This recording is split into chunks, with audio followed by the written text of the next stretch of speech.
Hello everyone, welcome back to online study on. I hope कि इससे पहले कि आपने प्रीवियस ईयर के जो भी मैंने क्वेश्चंस कराए थे 2 पार्ट आपने उसको देखा होगा। वहाँ से आपको एक अंदाज़ा लग गया होगा किस तरह के क्वेश्चंस प्रीवियस ईयर में पूछे गए थे। तो हम इस वीडियो में स्टार्ट कर रहे हैं बेस्ट एमसीक्यू जो कि 50 क्वेश्चंस के साथ, और ये हमारा प्रैक्टिस शीट 1 है। ये सीरीज़ आगे इसी तरह से कंटिन्यू रहेगा अगर आप लोगों का सपोर्ट रहा तो इस वीडियो को एंड तक देखिएगा। और इसमें जो भी क्वेश्चंस हैं काफ़ी अच्छे प्रश्न हैं, आप इनको अच्छे से याद रखने की कोशिश करिए। चलिए शुरू करते हैं। देखिए सबसे पहला क्वेश्चन क्या दिया गया है कि निम्न में से किस नदी को ऋग्वेद में मतेतमा, देवीतमा और नदीतमा संबोधित किया गया। इस प्रश्न का राइट आंसर क्या बन जाएगा? ऑप्शन बी, सरस्वती नदी को मतेतमा, देवीतमा और नदीतमा के नाम से संबोधित किया गया। तो राइट आंसर हो जाएगा ऑप्शन बी। सेकेंड क्वेश्चन है कि गुरु अर्जुन देव के संदर्भ में कौन सा कथन सही है। तो गुरु अर्जुन देव सिखों के कौन से गुरु थे? तो ये चीज़ आपको ध्यान रखना है कि ये सिखों के कौन से गुरु थे। मैंने आपको कैसे बताया, अर्जुन यानी कि 5 पांडवों में से एक थे, तो ये 5वें गुरु थे। यानी कि यहाँ पे पहला पॉइंट तो गलत हो गया, ये सिखों के चौथे गुरु थे, ये पॉइंट गलत है। गुरु ग्रंथ साहब आज जिस रूप में उपलब्ध है उसका संपादन इन्होंने ही किया था, तो ये पॉइंट बिल्कुल सही है, इसमें कोई दिक्कत नहीं है। अमृतसर में स्वर्ण मंदिर के रूप में प्रसिद्ध, विश्व प्रसिद्ध जो हरमिंदर साहब है, इसका निर्माण इन्होंने ही कराया था, तो ये पॉइंट भी बिल्कुल सही है। तो हम यहाँ पे कहेंगे केवल और केवल 2 और 3 सही है। राइट आंसर हो जाएगा ऑप्शन डी। ठीक है, ऑप्शन डी को टिक करेंगे। क्वेश्चन नंबर 3, कानपुर से प्रकाशित जिस समाचार पत्र के माध्यम से विजय सिंह पाठक ने विजोलिया आंदोलन को समूचे भारत में चर्चा का विषय बना दिया था। इस प्रश्न का राइट आंसर क्या हो जाएगा? Option B, Pratap. ठीक है, प्रताप समाचार पत्र के माध्यम से विजय सिंह पाठक ने विजोलिया आंदोलन, ठीक है, विजोलिया आंदोलन को समूचे भारत में चर्चा का विषय बना दिया। अगर आपसे क्वेश्चंस पूछे कि प्रताप जो पत्रिका था इसके संपादक कौन थे? प्रताप पत्रिका के संपादक थे गणेश शंकर विद्यार्थी, गणेश शंकर विद्यार्थी। क्वेश्चन नंबर 4, वर्ष 1925 में मद्रास में आत्मसम्मान आंदोलन चलाने वाले ईवी रामास्वामी नायकर का लोकप्रिय नाम क्या है? डायरेक्ट भी क्वेश्चन पूछा था कि आत्मसम्मान आंदोलन किसने चलाया था, किसने शुरू किया था? ईवी रामास्वामी नायकर। और इनका जो लोकप्रिय नाम था पेरियार के नाम से इनको जाना जाता था। Option A, Periyar. Next one है कि अक्टूबर 1920 में भारतीय कम्युनिस्ट पार्टी के संस्थापना के लिए ताशकंद में एकत्र हुए भारतीयों के समूह के मुखिया कौन थे? यानी 1920 में भारतीय कम्युनिस्ट पार्टी की जो स्थापना हुई थी, ताशकंद में एकत्र हुए थे भारतीयों के समूह के मुखिया कौन थे? एम.एन. राय। Option D. 1973 में प्रोजेक्ट टाइगर की शुरुआत किस राष्ट्रीय उद्यान में की गई थी? टाइगर प्रोजेक्ट की स्टार्टिंग 1973, ध्यान रखिएगा। और ये किस टाइगर रिजर्व यानी कि किस राष्ट्रीय उद्यान में किया गया था? जिम कॉर्बेट नेशनल पार्क जो उत्तराखंड में स्थित है, जिसकी स्थापना 1935-36 में हुई थी, तो ये ध्यान रखिएगा। और अगर हम बात करें टाइगर प्रोजेक्ट जो है, टाइगर मैन ऑफ इंडिया के रूप में किसे जाना जाता है? कैलाश सांखला, इन्हें याद रखिएगा। और देखिए टाइगर मैन ऑफ इंडिया, अलग अलग मैन की बात करें, जैसे बर्ड्स मैन ऑफ इंडिया हो गया, अगर हम बर्फ मैन की बात करें तो आइस मैन ऑफ इंडिया, इस तरह से अलग अलग जो मैन है, इस पर मैंने एक पार्टिकुलर वीडियो बना रखा है। अगर आपने नहीं देखा तो ऊपर में आई बटन को चेक कर सकते हैं, वहाँ पे आपको वो वीडियो मिल जाएगी। नेक्स्ट क्वेश्चन की ग्रैंड कैनियन किस नदी पर स्थित है? ग्रैंड कैनियन किस नदी पर स्थित है? ऑप्शन ए, कोलोराडो नदी पर स्थित है। फ्रेंड्स, अगर आपको ये वीडियो पसंद आ रही है तो प्लीज़ इस वीडियो को अधिक से अधिक लाइक करिएगा। और नेक्स्ट पार्ट तभी आएगा जब इस वीडियो के लाइक्स आप 199 क्रॉस करेंगे। 199 मैं आज इस वीडियो के लाइक्स का टारगेट रखता हूँ। अगर आप इतना कंप्लीट कर देते हैं तो नेक्स्ट पार्ट बहुत जल्द आ देंगे। ठीक है, अगर चैनल को आपको पसंद आए तो चैनल को सब्सक्राइब करके नोटिफिकेशन बेल आइकन को ऑल पे ज़रूर सेट कर लीजिएगा और अपने दोस्तों के साथ भी शेयर करिए। देखिए शब्द एकता का मतलब क्या होता है? शब्द एकता का मतलब क्या होता है? जैसे एकता प्रथा आपने पढ़ा था, तो एकता प्रथा को स्टार्ट किसने किया था? इल्तुतमिश ने किया था। और इसका मतलब होता था कि नगद वेतन के बदले किसी विशेष क्षेत्र का राजस्व सौंपना, उसी को कहा जाता था एकता। तो यहाँ पे राइट आंसर हो जाएगा ऑप्शन बी। नेक्स्ट वन है कि निम्नलिखित में से कौन खरीफ फसल नहीं है? तो बताइए कि निम्नलिखित में से कौन सी खरीफ फसल नहीं है? तो यहाँ पे अगर हम देखें तो सरसों जो आता है वो रबी फसल के अंतर्गत आता है, जबकि कपास, अखरोट, मक्का ये सभी के सभी जो कि खरीफ फसल के अंतर्गत आएगा। सरसों रबी फसल के अंतर्गत आता है। निम्नलिखित में से किस मुगल सम्राट ने सुलह एक कुल की नीति पेश की थी? सुलह एक कुल की नीति को पेश किसने किया था? अकबर यहाँ पे करेक्ट होगा, अकबर। ऑप्शन सी, अकबर बिल्कुल राइट आंसर। कलीम निम्न में से किस शासनकाल का राज्य कवि था? कलीम कलीम जो था वो निम्नलिखित में से किसके शासनकाल का राज्य कवि था? तो ऑप्शन सी को टिक करेंगे, शाहजहां बिल्कुल करेक्ट होगा, शाहजहां। वैदिक नदी अस्किनी की पहचान निम्नलिखित नदियों में से किस एक के साथ की जाती है? यानी जो अस्किनी था वो वर्तमान में से किस नदी का प्राचीन नाम हुआ करता था? अस्किनी। अस्किनी जो था वो चिनाब का प्राचीन नाम था। जैसे व्यास का विपासा होता था, व्यास का विपासा होता था, विपासा। और रावी जो है, रावी को पारुशाली के नाम से जानते थे। और झेलम जो है, झेलम को वितास्ता के नाम से जाना जाता था। इसे ध्यान रखेंगे। अगला प्रश्न, निम्नलिखित में से किसने 1618 ईसा पूर्व में हर्षवर्धन को हराया था? हर्षवर्धन को हराया था, शिलादित्य के नाम से हर्षवर्धन को जाना जाता है। तो हर्षवर्धन को हराया था पुलकेशिन द्वितीय ने। चालुक्य शासक जो थे पुलकेशिन द्वितीय ने हराया था। ऑप्शन बी, नर्मदा नदी के किनारे। भारत के किस राज्य की सीमा पाकिस्तान से नहीं मिलती है? निम्नलिखित में से किस राज्य की सीमा पाकिस्तान से नहीं मिलता है? तो यहाँ पे करेक्ट हो जाएगा हिमाचल प्रदेश। हिमाचल प्रदेश। अच्छा, जल्दी से कमेंट करके बताइए कि पाकिस्तान के साथ वर्तमान में कौन कौन सी जो स्टेट है और साथ ही साथ यूनियन टेरिटरीज है वो साझा होती है। जल्दी से कमेंट करके बताइएगा। नेक्स्ट वन है कि जहांगीर के निर्देश पर किसने अबुल फजल की हत्या की थी? अबुल फजल की हत्या किसने की थी? जहांगीर के आदेश पर। वीर सिंह बुंदेला। वीर सिंह बुंदेला ऑप्शन ए होगा बिल्कुल सही आंसर। 1866 में दादा भाई नौरोजी द्वारा स्थापित किया गया ईस्ट इंडिया एसोसिएशन निम्न में से कौन सा शहर है? यानी ईस्ट इंडिया एसोसिएशन की स्थापना 1866 में दादा भाई नौरोजी ने किया था। तो ये कहाँ स्थापित किया गया था? लंदन में। ध्यान रखिएगा, यहाँ से अक्सर क्वेश्चन पूछा जाता है कि ईस्ट इंडिया एसोसिएशन की स्थापना किसने की थी? दादा भाई नौरोजी ने। कब? 1866 में। कहाँ पर? लंदन में। भारतीय संविधान के निम्नलिखित प्रावधानों में से कौन सा प्रावधान मंत्रिपरिषद की नियुक्ति तथा पदच्युति का विवेचित करता है? मंत्रिपरिषद की नियुक्ति और पदच्युति को विवेचित करता है।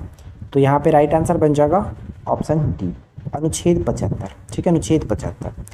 बताइए कि निम्नलिखित में से एक प्रकार की वह वस्तु कौन सी है जिसके लिए इसकी कीमत बढ़ने के साथ मांग भी बढ़ती है? कीमत बढ़ने के साथ मांग भी बढ़ती है, उस टाइप के वस्तु को हम लोग गिफिन वस्तु के नाम से जाना जाता है। गिफिन वस्तु। भारत में केंद्रीय राजस्व बोर्ड अधिनियम किस वर्ष लागू किया गया था? केंद्रीय राजस्व बोर्ड अधिनियम को भारत में किस वर्ष लागू किया गया था?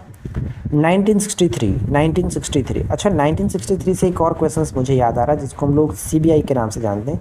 सीबीआई की स्थापना भी 1963 में ही किया गया था, 1 अप्रैल 1963 को, जिसका फुल फॉर्म क्या होता है? Central bureau of investigation. Central bureau of investigation, जिसका हेडक्वार्टर कहाँ पे पड़ता है? हेडक्वार्टर न्यू दिल्ली में स्थित है। ये ध्यान रखिएगा। और अगर मैं आपसे क्वेश्चन पूछूं कि सीबीआई के वर्तमान अध्यक्ष कौन है, तो क्या आप कमेंट करके बता सकते हैं सीबीआई के वर्तमान अध्यक्ष कौन है? नेक्स्ट वन है कि निम्नलिखित में से कौन सा एक प्रावधान भारतीय संविधान के अंतर्गत संसद के सदस्यों के विशेषाधिकार तथा उन्मुक्तियों को निर्धारित करता है? यानी संसदों के विशेषाधिकार तथा उन्मुक्तियों को निर्धारित करता है, वो कौन सा अनुच्छेद है? अनुच्छेद 105। अनुच्छेद 105 यहाँ पे बिल्कुल सही होगा। नेक्स्ट वन है कि निम्नलिखित में से कौन सा चंबल नदी पर बना हुआ? कौन सा चंबल नदी पर बना हुआ? तो चंबल नदी पर यहाँ पे हम कह सकते हैं राणा प्रताप सागर जो है वो चंबल नदी पर बना हुआ है। ऑप्शन बी बिल्कुल सही होगा। निम्न में से किस स्थान पर अलकनंदा और भागीरथी का संगम होता है? अलकनंदा और भागीरथी नदियों का संगम कहाँ पे होता है बताइए? कई बार इसके बारे में बता चुका हूँ, ट्रिक भी हमने डिस्कशन कर चुका है। ट्रिक भी हमारे चैनल पे अवेलेबल है, आप जाकर के चेकआउट कर सकते हैं। तो फिलहाल मैं आपको बता दूं कि भागीरथी और अलकनंदा ये जाकर के देवप्रयाग में मिलते हैं। ठीक है, देवप्रयाग में मिलता है। राइट आंसर हो जाएगा ऑप्शन डी। हाल ही में राष्ट्रीय शिक्षा नीति पर एक मसौदा विकसित किया गया, यह किस समिति की सिफारिश पर प्रस्तावित किया गया? किस समिति की सिफारिश पर प्रस्तावित किया गया? तो कस्तूरी रंगन समिति। कस्तूरी रंगन समिति, ऑप्शन बी। राज्य में कृषि उपज बाजार समितियों का एकाधिकार समाप्त करने वाला पहला राज्य कौन सा है? कृषि उपज बाजार समितियों का एकाधिकार समाप्त करने वाला पहला राज्य कौन सा बना है? बिहार। पहला राज्य बना है बिहार, ऑप्शन बी। निम्नलिखित में से कौन सी समिति बीमा क्षेत्र में सुधारों के सुझाव हेतु बनाई गई थी? बीमा क्षेत्र में सुधार हेतु बनाई गई थी। तो यहाँ पे करेक्ट आंसर क्या बन जाएगा? राइट आंसर है ऑप्शन मल्होत्रा समिति। ठीक है, मल्होत्रा समिति बिल्कुल सही होगा। मैं आपको बता दूं फ्रेंड्स, अगर आप अच्छे तरीके से और भी प्रिपरेशन करना चाहते हैं तो हमारे एप्लीकेशंस पे कोर्सेज स्टार्ट हो चुका है। बहुत पहले से कोर्सेज चल रहा है, लगभग आपका मई स्टार्टिंग से ही चल रहा था। तो अगर आप ज्वाइन करना चाहते हैं तो बिहार एसएससी सीजीएल 2022 के लिए काफ़ी अच्छी तरीके से हमारे चैनल पे कोर्स स्टार्ट किया गया, जिसमें आपको हर तरीके से मटेरियल प्रोवाइड कराया जा रहा है। अगर आप ज्वाइन करना चाहते हैं तो एप्लीकेशंस को डाउनलोड कर लीजिए, जो कि इस वीडियो के डिस्क्रिप्शन में लिंक दिया गया है। डाउनलोड करके लॉगिन कर लीजिए, उसके बाद स्टोर सेक्शन में जाकर के इस कोर्स को आप ज्वाइन कर सकते हैं, जिसमें मैं आपको बता दूं कि 300 से ज़्यादा आपको हैंड राइटिंग टॉपिक नोट्स दिया गया। आप चाहे तो पढ़ सकते हैं या फिर अपना खुद का नोट्स रेडी कर सकते हैं। उसके बाद मैं आपको बता दूं कि उसमें आपको 6000 से ज़्यादा MCQ प्रोवाइड कराया जा रहा है, अलग अलग टॉपिक पे, अलग अलग सब्जेक्ट पे, यानी कि MCQ फॉर्मेट ऑनलाइन मोड में, और आप प्रैक्टिस अच्छी तरीके से कर सकते हैं। साइंस के क्वेश्चंस भी प्रोवाइड कराए गए हैं वन लाइनर फॉर्म में भी, और साथ ही साथ नोट्स भी दिया गया, और उसका जो MCQ है वो भी आपको प्रोवाइड कराया जा रहा है। यानी अगर आप इस कोर्स को ज्वाइन करते हैं तो बहुत तरीके से हेल्प होगा। और मैं आपको बता दूं, इतना ही नहीं, इसमें मैथ्स एंड रीजनिंग के भी वीडियो प्रोवाइड कराए जा रहे हैं डेली बेसिस पे। तो यानी मैथ्स और रीजनिंग के लिए भी आपको नहीं सोचना है, इसी कोर्स के साथ आप जो कि अपनी प्रिपरेशन कर सकते हैं। और ये कोर्स सिर्फ और सिर्फ आपका 299 में फ़िलहाल आपको मिल रहा है। 299 में 1 ईयर की वैलिडिटी के साथ, तो अच्छे तरीके से पढ़ सकते हैं। तो देर ना करें, जल्दी से जाइए और इस कोर्स को ज्वाइन करिए। चलिए, क्या क्वेश्चन है? विचित्र चित्र या फिर मित्र विलास आदि जो उपाधि थी किसने धारण किया था? वो धारण करने वाले पल्लव शासक कौन थे? वो पल्लव शासक कौन थे? तो महेंद्र वर्मन। ठीक है, महेंद्र वर्मन यहाँ पे बिल्कुल सही आंसर बन जाता है। हम राइट आंसर कैसे टिक करेंगे? ऑप्शन ए को, महेंद्र वर्मन प्रथम। ब्लीचिंग पाउडर का रासायनिक नाम क्या होगा? ब्लीचिंग पाउडर का रासायनिक नाम क्या होता है? तो इसका रासायनिक नाम होता है calcium hypochlorite. Calcium hypochlorite CaOCl2, CaOCl2 calcium hypochlorite. Tissue culture की अवधारणा किसके द्वारा शुरू की गई थी? टिश्यू कल्चर की जो अवधारणा है वो किसके द्वारा शुरू की गई? तो इसके जो कह सकते हैं अवधारणा है वो हैबरलैंड्स के द्वारा दिया गया था, हैबरलैंड्स। BCG वैक्सीन में C का तात्पर्य क्या है? C शब्द का अर्थ क्या होता है? यानी जो BCG का आपका टीका देखते हैं, BCG का टीका, तो बेसिलस कालमेट ग्यूरिन होता है। बेसिलस कालमेट ग्यूरिन, कॉलमेट यहाँ पे करेक्ट होगा, ऑप्शन ए, कॉलमेट ग्यूरिन। कॉस्मिक किरणों के संबंध में निम्न में से कौन सा कथन सही नहीं है? ध्यान दीजिएगा, सही नहीं है कॉस्मिक किरणों के संबंध। चलिए पढ़ते हैं। पहला पॉइंट कि ये विद्युत चुंबकीय तरंग होता है, पहला पॉइंट से गलत है, क्योंकि कॉस्मिक जो किरणें होते हैं वो विद्युत चुंबकीय तरंग नहीं होता है, ये एक प्रकार का कर्ण होता है, और जो कि आवेशित कर्ण होता है। ये ध्यान रखिएगा, ये पॉइंट गलत है, विद्युत चुंबकीय तरंग नहीं होता है। बाकी इसमें कोई दिक्कत नहीं है, बहुत अधिक ऊर्जा वाले आवेशित कणों से बनी होती है, ये बिल्कुल सही, बिल्कुल पॉइंट सही है, ध्यान रखिएगा। और इनकी जो तरंगदैर्घ्य बहुत छोटी होती है, ये भी सही है। और ये सूर्य से उत्पन्न होती है, ये भी सही है। तो यहाँ पे पॉइंट्स ए आपका गलत था। अवसादी चट्टानों के संबंध में निम्नलिखित में से कौन सा कथन असत्य है? अवसादी चट्टानों के संबंध में बताइए, निम्नलिखित में से कौन सा कथन असत्य है? तो ये चट्टानें परतदार होती हैं, तो ध्यान रखना है, ये बिल्कुल सही है। इन चट्टानों में खनिज तेल पाया जाता है। बात यहाँ पे अवसादी चट्टान की जाती है। अवसादी चट्टान परतदार होती हैं और इनसे खनिज तेल निकाला जाता है, पेट्रोलियम, ये सब इसके अंतर्गत निकाला जाता है। दामोदर, महानदी और गोदावरी नदी बेसिन के अवसादी चट्टानों में कोयला पाया जाता है, ये भी बिल्कुल सही है। तो यहाँ पे कोई भी गलत नहीं, इसलिए हम ऑप्शन डी को टिक करेंगे। इनमें से कोई नहीं, कोई भी ऐसा नहीं है कि जो असत्य होगा। निम्नलिखित में से कौन सा शांत ज्वालामुखी नहीं है? तो बताइए कि निम्नलिखित में से कौन सा शांत ज्वालामुखी नहीं है? तो यहाँ पे कोलिमा जो ज्वालामुखी देख रहे हैं वो मैक्सिको में स्थित है, और ये एक प्रकार का शांत ज्वालामुखी के अंतर्गत नहीं आता है। कांग्रेस के किस अधिवेशन में पहली बार कांग्रेस द्वारा मौलिक अधिकारों और राष्ट्रीय आर्थिक कार्यक्रमों से संबंधित प्रस्ताव पारित किया गया था?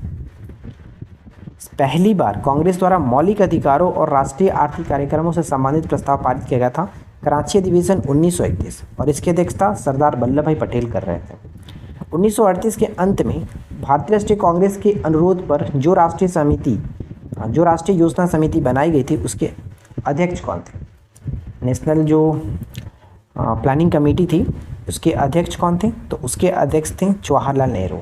जवाहरलाल नेहरू, ध्यान रखिएगा, किसके नेतृत्व में? सुभाष चंद्र बोस के नेतृत्व में बनाया गया था, क्योंकि 1938 का जो हरिपुरा अधिवेशन था कौन कर रहे थे? सुभाष चंद्र बोस ही कर रहे थे इसकी अध्यक्षता, और इसी यानी कि इनके नेतृत्व में ये जो योजना बनाई गई थी, जो राष्ट्रीय योजना समिति बनाई गई थी, तो उसके अध्यक्ष बनाया गया था जवाहरलाल नेहरू को। तो ये चीज़ ध्यान रखिएगा, बहुत इंपॉर्टेंट है। नेक्स्ट वन है कि अकालों को रोकने तथा अकाल पीड़ितों की सहायता हेतु भारत सरकार ने अकाल संहिता कब प्रचारित किया था? अकाल संहिता को कब प्रचारित किया था? इसका सही आंसर बन जाएगा ऑप्शन सी, 1833 में। 1833 में, ये ध्यान रखिएगा। निम्नलिखित में से किसने भारत के अंग्रेजी उपनिवेश नियंत्रण की आलोचना में अन ब्रिटिश पदावली का प्रयोग किया था? Un British rule of India तो आपको पता ही होगा, इनकी जो पुस्तक थी, यानी सरदार वल्लभ भाई पटेल यहाँ पे बिल्कुल सही होगा, right answer option C. Next one है कि जानवरों, वनस्पतियों एवं सूक्ष्म जीवों के अवशेष किस प्रकार की चट्टानों से मिलते हैं। जानवरों, वनस्पतियों और सूक्ष्म जीवों के अवशेष जो होता है वो किस प्रकार के चट्टानों से मिलता है। औषधि चट्टानों से मिलता है। औषधि चट्टानों से मिलता है, ऑप्शन बी। निम्नलिखित में से कौन सी चट्टान जैविक चट्टानों के अंतर्गत आती है। कौन सी चट्टान जैविक चट्टानों के अंतर्गत आती है। कोयला जो है वो जैविक चट्टानों के अंतर्गत आएगा, सी विल बी राइट आंसर। महामग जो त्यौहार है भारत के किस राज्य में मनाया जाता है। महामग जो त्यौहार है वो भारत के किस राज्य में मनाया जाता है, तो तमिलनाडु करेक्ट होगा, तमिलनाडु। अराकू घाटी किस राज्य में स्थित है। बहुत बार ये क्वेश्चन पूछा गया, अराकू घाटी किस राज्य में स्थित है, ध्यान रखिएगा। इसका सही आंसर हो जाएगा आंध्र प्रदेश। आंध्र प्रदेश विशाखापट्टनम में ये स्थित है, विशाखापट्टनम जिले में, जो कि वहाँ का एक हिल स्टेशन है, ये याद रखिएगा। भक्ति आंदोलन से संबंधित निम्न कथनों में से कौन सा कथन सही है, तो ध्यान से पढ़िए और बताइए कि राइट आंसर क्या होगा। भक्ति आंदोलन से संबंधित निम्न कथनों में कौन सही है। भक्ति आंदोलन के प्रमुखों में से एक रामानंद ने भगवान के रूप में राम पर ध्यान केंद्रित किया था, ये बिल्कुल सही है, राम पर ध्यान केंद्रित किया था। श्री रामानुजाचार्य एक भारतीय दार्शनिक थे और उन्हें प्रमुख वैष्णव संत के रूप में भी जाना जाता था। तो यहाँ पे दोनों के दोनों पॉइंट्स बिल्कुल सही है, राइट आंसर हम सी को टिक करेंगे। धर्मशास्त्र के स्कूल अचित्य भेद भेदत्व, अचित्य भेद भेदत्व की शुरुआत किसने की थी।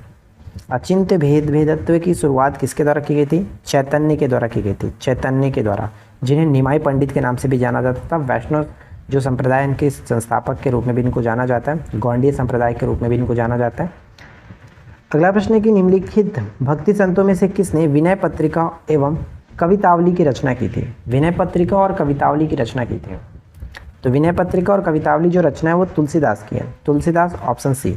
अच्छा, आपसे क्वेश्चंस पूछता हूँ, तुलसीदास किसके दरबार में रहता था, ये कमेंट करके बताइए। किस शासक के दरबार में ये रहते थे, बताइए कमेंट करके। भारतीय संविधान के किस अनुच्छेद के अंतर्गत भाषण एवं अभिव्यक्ति की स्वतंत्रता के अधिकार की गारंटी दी गई है। अनुच्छेद के अंतर्गत भाषण एवं अभिव्यक्ति की स्वतंत्रता के अधिकार की गारंटी दी गई है, किस अनुच्छेद के अंतर्गत, तो राइट आंसर हो जाएगा ऑप्शन ए, अनुच्छेद 19। अनुच्छेद 19 के अकॉर्डिंग ऑप्शन ए। राष्ट्रपति राष्ट्रीय आपातकाल की घोषणा कर सकते हैं। राष्ट्रपति राष्ट्रीय आपातकाल की घोषणा कर सकते हैं, बताइए। राष्ट्रपति राष्ट्रीय आपातकाल की घोषणा कर सकते हैं, ऑप्शन डी। यानी कि देखिए, हथियारबंद विद्रोह के आधार पर, बाहरी आक्रमण के आधार पर, युद्ध के आधार पर, यानी उपरोक्त वर्णित सभी कारणों के आधार पर बाहरी जो राष्ट्रीय आपातकाल है वो घोषित किया जा सकता है। तो राष्ट्रीय आपातकाल किस अनुच्छेद के अंतर्गत, 352 के तहत, ये ध्यान रहेगा। जबकि राष्ट्रपति जो शासन होता है वो 356 के तहत लगता है, यानी राष्ट्रीय आपात 352 और राष्ट्रपति शासन 356, और जबकि वित्तीय आपात 360 के तहत लागू होता है। हमारे संविधान में 3 प्रकार के आपातकाल की बात की गई है, ये चीज़ आपको पता हुआ, तो इन तीनों को याद रखिएगा। जो वित्तीय आपात है अभी तक कभी भी लागू नहीं हुआ है, ये याद रखना है। अकबर के शासनकाल में भू राजस्व सुधारों के लिए कौन उत्तरदायी था। अकबर के शासनकाल में भू राजस्व सुधारों के लिए कौन उत्तरदायी था, तो right answer option B, Todarmal. Todarmal बिल्कुल करेक्ट होगा, ऑप्शन बी। अकबर द्वारा बनाए गए उपासना भवन, जिसको पूजा गृह के नाम से भी जाना जाता था, उसका नाम क्या था। उपासना भवन, पूजा गृह का नाम क्या था, इसका नाम था इबादत खाना। एक प्रश्न ये पूछा सकता है कि इबादत खाना की स्थापना अकबर ने कब किया था, तो 1575 ईस्वी में, 1575 ईस्वी में, और सभी धर्मों के लिए इसको खोला गया था 1578 में, ये भी याद रखेंगे। चलिए आगे बढ़ते हैं। अगला प्रश्न है कि निम्नलिखित में से किस महाद्वीप को मानव घर कहा जाता है। मानव घर कहा जाता है, किस महाद्वीप को मानव घर के नाम से जानते हैं, एशिया। एशिया महाद्वीप सबसे बड़ा महाद्वीप भी है, ये याद रखेंगे। निम्नलिखित में से कौन सा क्षेत्र भारत के सकल घरेलू उत्पाद यानी कि जीडीपी को सर्वाधिक योगदान देता है। बहुत ही सिंपल सा क्वेश्चन, बहुत बार पूछा जाता है ये क्वेश्चन। तो जीडीपी में सर्वाधिक जो योगदान होता है वो तृतीय क्षेत्र से होता है, जबकि ज़्यादातर कार्यरत किस में, तो वो प्राथमिक क्षेत्र में आते हैं, ज़्यादातर कार्यरत हैं, लेकिन सबसे ज़्यादा जो योगदान मिलता है वो तृतीय क्षेत्र से, जिसको हम लोग सेवा क्षेत्र के नाम से भी जानते हैं। ठीक है, सेवा क्षेत्र के नाम से भी जाना जाता है। आज के इस वीडियो का आखिरी क्वेश्चन से, और आशा करते हैं कि आप लोगों ने इस वीडियो को लाइक ज़रूर कर दिया होगा। लाइक्स का टारगेट 199 है, तो आप लोग ज़रूर कंप्लीट करें ताकि नेक्स्ट वीडियो जल्द से जल्द मैं अपलोड कर सकूं। राष्ट्रीय विकास परिषद का गठन किस वर्ष किया गया था। राष्ट्रीय विकास परिषद का गठन किस वर्ष किया गया था, तो इसका गठन 1952 में किया गया था। 1952 बिल्कुल सही आंसर बन जाता है। तो आशा करते हैं फ्रेंड्स आप लोगों को ये वीडियो डेफिनेटली अच्छा लगा होगा। वीडियो कैसा लगा नीचे कमेंट करके बताइए, और अगर आपको वीडियो पसंद आया तो प्लीज़ इस वीडियो को लाइक करिए, दोस्तों के साथ शेयर करिए, साथ ही साथ चैनल को सब्सक्राइब करके नोटिफिकेशन बेल आइकन को ऑल पे सेट कर लीजिए ताकि रोज़ाना आपको इसी तरह की न्यू वीडियोस देखने को मिलते रहे। और पेड कोर्सेज अगर आप ज्वाइन करना चाहते हैं जिसमें बहुत सारी चीज़ें दी गई है जो कि मैं ऑलरेडी आपको बता चुका हूं, तो आप हमारे एप्लीकेशंस को डाउनलोड कर सकते हैं, जो कि इस वीडियो के नीचे डिस्क्रिप्शन में आपको लिंक मिल जाएगा डाउनलोड करने की। डाउनलोड करके अपने किसी भी मोबाइल नंबर से लॉगिन होने के बाद स्टोर सेक्शन में जा करके आप उस कोर्स को ज्वाइन कर सकते हैं जस्ट 299 के साथ। ठीक है, तो देर ना करें, जल्दी करें, जल्दी से जाकर के ज्वाइन कर सकते हैं। तो चलिए हम मिलते हैं आपके साथ किसी और वीडियो में नेक्स्ट टॉपिक के साथ। Thanks for watching, keep learning, have a good day.